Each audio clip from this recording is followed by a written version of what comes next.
జరుగుతుందో తెలుసుకుందాం. మనతో పాటు ఒక హోటల్ నిర్వాహకులు మనతో మాట్లాడదాం. ఎందుకు ఇట్లా ఇక్కడికి రావాల్సిన పరిస్థితి వచ్చింది? మాకు గత వారం రోజుల నుంచి కూడా ఈ ప్రాబ్లం ఉందండి సార్. ఎల్పిజి గ్యాస్ సరఫరా సరిగా లేకపోవటం వల్ల మాలాంటి చిన్న రెస్టారెంట్లకి, మధ్యతరగతి రెస్టారెంట్లకి చాలా ప్రాబ్లం అవుతుంది. అయినప్పటికీ మేము కస్టమర్స్కి చాలా ఫాస్ట్గా ఫుడ్ డెలివరీ ఇవ్వడానికి మా స్టాఫ్ సహాయంతో చాలా ఫాస్ట్గా తయారు చేపిస్తున్నాం. మీకు అసలు నార్మల్గా ఒక సిలిండర్, కమర్షియల్ సిలిండర్ ఎన్ని రోజులు వస్తూ ఉంటుంది? ముందుగా లిస్ట్లో ఉంటుంది కదా మన మీ దగ్గర అడ్వాన్స్గా, అట్లా అవన్నీ కూడా అయిపోయాయా?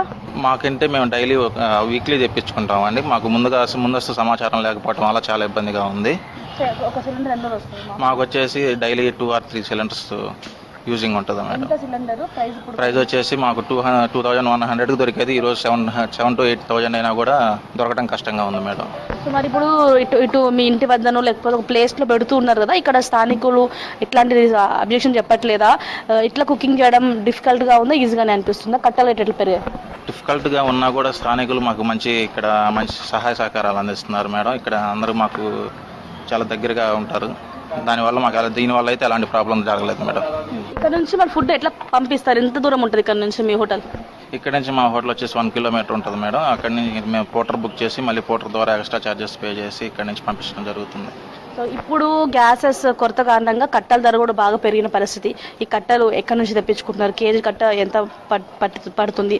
నార్మల్ గ్యాస్ సిలిండర్ కుకింగ్కి, ఇట్లా కట్టెల పొయ్యి మీద కుకింగ్కి డిఫరెన్స్ ఎట్లా ఉంటుంది? కుకింగ్ డిఫరెన్స్ వచ్చేసరికి అయితే గ్యాస్ మీద కూడా పొయ్యిల మీద వంట బాగుంటుంది మేడం. టేస్ట్ అనేది బాగా వస్తుంది. మేము ఈ కట్టెలు వచ్చేసరికి మెదక్ జిల్లా నుంచి తెప్పించడం జరిగింది. ఇంతకుముందు టన్ను 8,000 అలా ఉండేది. ఈరోజు మేము 20,000 పెట్టి తీసుకురావడం జరిగింది. ఇక్కడ నుంచి ట్రాన్స్పోర్ట్ కావచ్చు. మరి ఒకవేళ హోటల్లో సడన్గా ఐటమ్ అయిపోతే అక్కడ నుంచి ఇక్కడ టైం పడుతుందా? ఎట్లా హ్యాండిల్ చేసుకుంటున్నారు రెండింటిని? ఇక్కడ మాస్టర్లు ఎక్కడే ఉంటారు మేడం, ప్రిపేర్ చేస్తూ ఉంటారు. ప్రిపేర్ చేసి అయిపోయిన వెంటనే ప్రోటర్ చేసి పంపిస్తూ ఉంటాం. దీనికోసం ఎక్స్ట్రా స్టాఫ్ని పెట్టుకొని అక్కడక్కడ రన్ చేస్తూ ఉంటాం. సో గ్యాస్ సిలిండర్ పైన కాస్ట్ ఎక్కువ పడుతుంటుందా? ఇప్పుడు ఈ కట్టెల పొయ్యి మీద ఎక్కువ కాస్ట్ పడుతుందా? గ్యాస్ సిలిండర్ మీద కాస్ట్ ఎక్కువ పడుతూ ఉంది మేడం.